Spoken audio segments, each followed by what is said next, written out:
Engkau pemurah, Engkau penyayang, Engkau Allah, Allah yang maha dermawan, yang maha kaya, yang maha memberi, mengabulkan setiap doa dan harapan. Segala duka hatiku hilangkan, semua salah dosaku mohon ampunkan, air mata lukaku hapuskan, doa hari-hari ku kabulkan.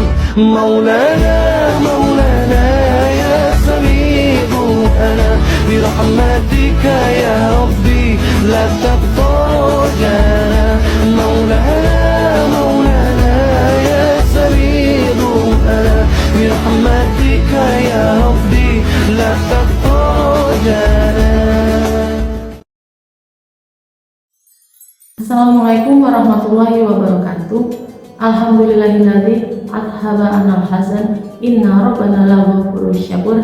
Asyhadu an la ilaha illallah wa asyhadu anna muhammadar rasulullah sallallahu alaihi wasallam wa ala alihi wa ashabihi amma ba'd.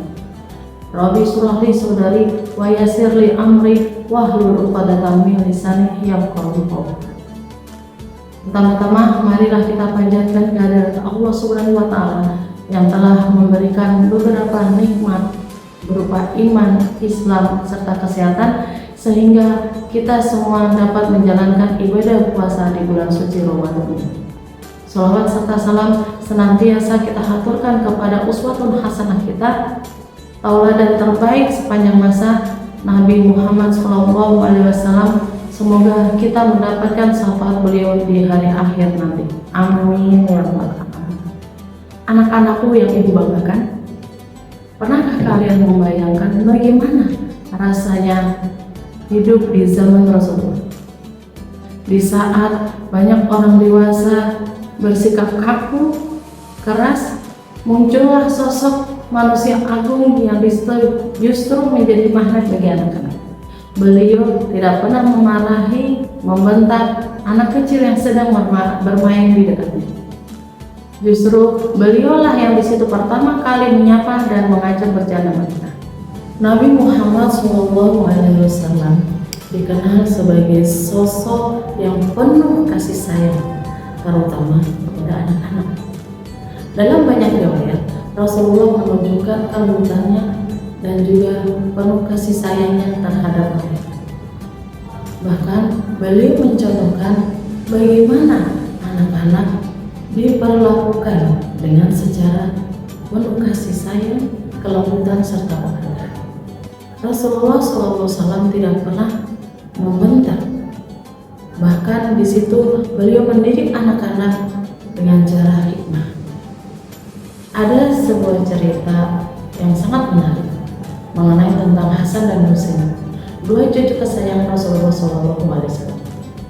Beliau sering mengajak mereka untuk bermain bersama.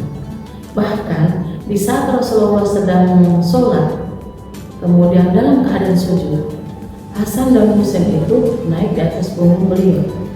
Tetapi apa yang dilakukan Rasulullah? Beliau membiarkan mereka sampai merasa puas sebelum menyelesaikan sholatnya.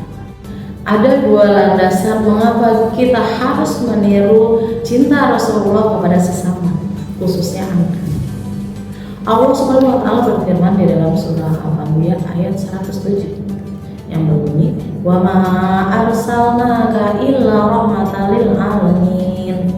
Dan kami tidak akan mengutus engkau Nabi Muhammad melainkan menjadi rahmat bagi seluruh alam. Apa arti rahmat? Rahmat adalah kasih sayang.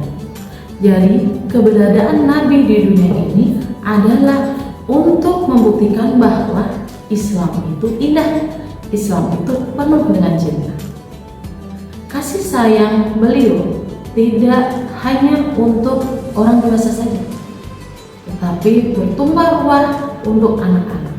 Beliau tidak pernah membedakan siapa saja yang di situ patut untuk disayangi. Anak-anakku, jika Rasulullah adalah rahmat bagi semesta, maka kalian merupakan bagian dari rahmat itu. Beliau sangat menghargai jiwa-jiwa muda seperti kalian.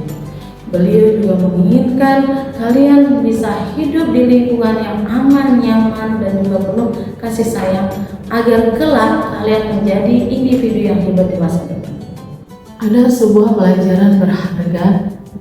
Suatu ketika Rasulullah SAW mencium cucu sebagai tanda cinta.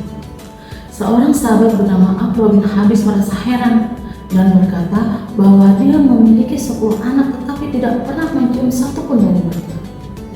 Mendengar hal itu, Rasulullah SAW memberikan peringatan dan juga rumus kehidupan yang penting untuk kita semua.